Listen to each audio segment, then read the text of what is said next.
Hey guys, welcome back to my corner of the internet.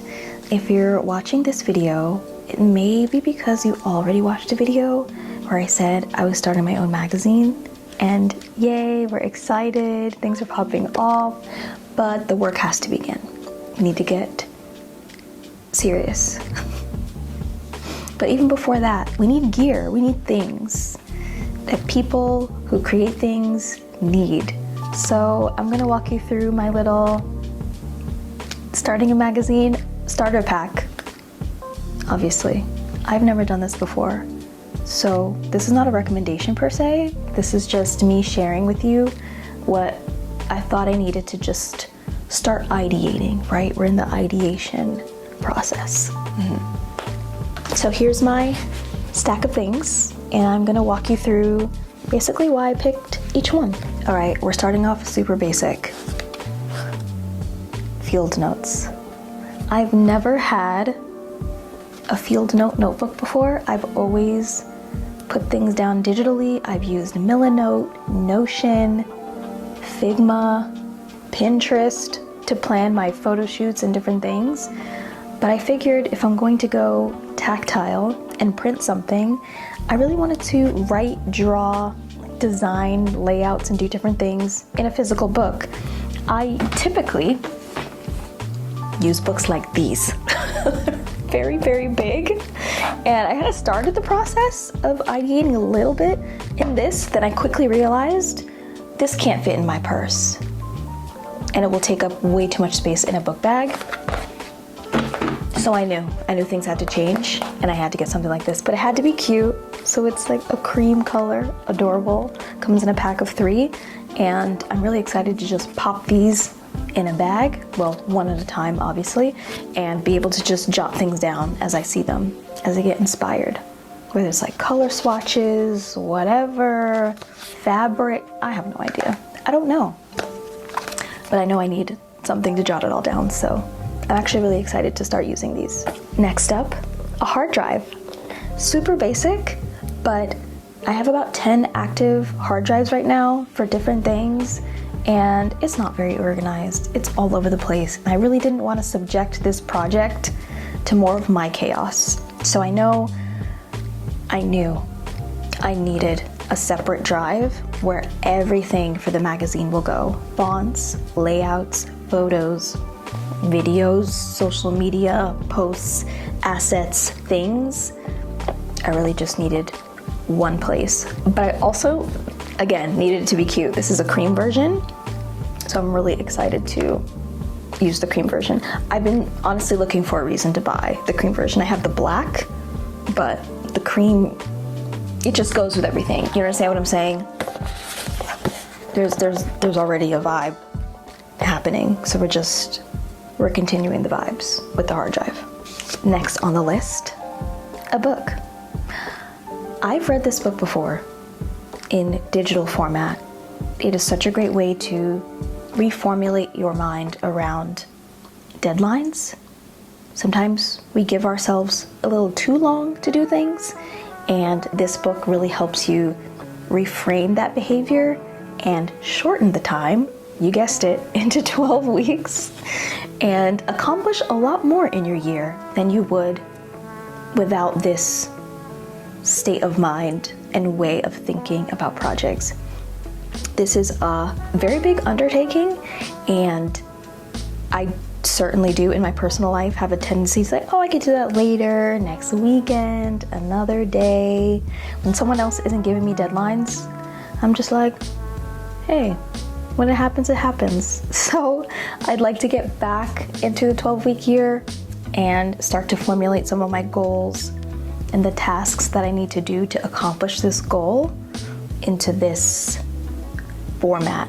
So I'm really excited to probably not read the whole thing over again, but read some critical chapters about the mindset change and then the format that I need to implement to actually make this magazine happen. So I felt like this was critical to make sure that I was holding myself to account at a different level than just, hey, it's like a fun project. Because yes, it is gonna be fun and I want it to be fun, but I actually want to finish it at the same time. So I thought this was important to add and continue to honestly have a visual reminder as well. Because I feel like reading the digital version, I kind of just read it, did a 12-week year, which was really intense and really great. And then when it came time to do another one, I was like, I just moved on to something else and almost forgot this process existed. So I also got the physical version as that reminder sitting on my desk, like, act like 12 weeks is a year, really get going. Is there something you could be doing right now to move the needle, to push yourself forward and finish what you started? Last, but certainly not least, another book, The Creative Act, A Way of Being by none other than Rick Rubin. He is a world-renowned music producer and just creative being, like all of us. But he had some really good advice in here from what I've heard from other artists and Amazon reviewers alike. And starting this process is very scary, and because I'm doing it alone, equally lonely. And I wanted to make sure that I had a guide in a way, a creative guide. So I feel like these two books really balance each other out. This is very process and task focused, just things I need to get done to accomplish publishing the magazine. And this is more in the touchy-feely. This is about who you are as a creative. What are you trying to say? How do you stay creative? I believe. Haven't read it yet, cover to cover, but that's what I understand the premise of this book is. It is for the creative. It's for the person who is actively trying to pull from that place, because that in itself can be tiring. And trying to stay creative is one thing to have an idea and have that spark of inspiration, but it's another thing to sustain that level of creativity until you either finish the project or maybe you have multiple projects going on.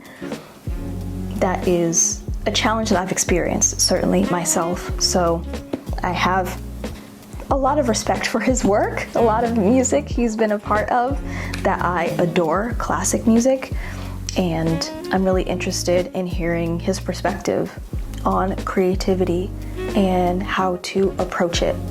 So I wanted to put this in my repertoire as well. So as I put down the 12-week year while I'm hopefully taking some time to relax poolside, I can pull this out and get that balance of getting myself into that creative flow so that hopefully ideas come seamlessly and effortlessly, and I'm not too frustrated with trying to push them out. So that's it. That's the list. It's a short one, but I felt like the things that I picked were really critical to starting and making this a sustainable journey for myself. Pocket notebook so I can just grab it, jot down ideas, a solid state drive that I can actually take with me, and say if I find inspiration on my phone or whatever, I can always download it into that drive and have all my inspiration, all my things on a drive and not buried in my phone, which they often are. So I'm happy to utilize that 12-week year to keep me accountable to reaching my goal. And The Creative Way, is that what it's called? The Creative Act. A book to help me get in the creative flow and hopefully stay there throughout this project. So I hope you found this helpful if you're also going on a creative journey. I didn't want to overload myself with too much stuff in the beginning. I do have a tendency to do that. I just buy everything, whether or not I need it. So I really wanted to have a refined kit, if you will, a little starter kit, so that I'm really starting from the basics. And if I need other things or need more inspiration, guidance, tools, I'll buy it as I go. But I like that this is my starter pack. Thank you so much for watching, and I'll see you in the next one.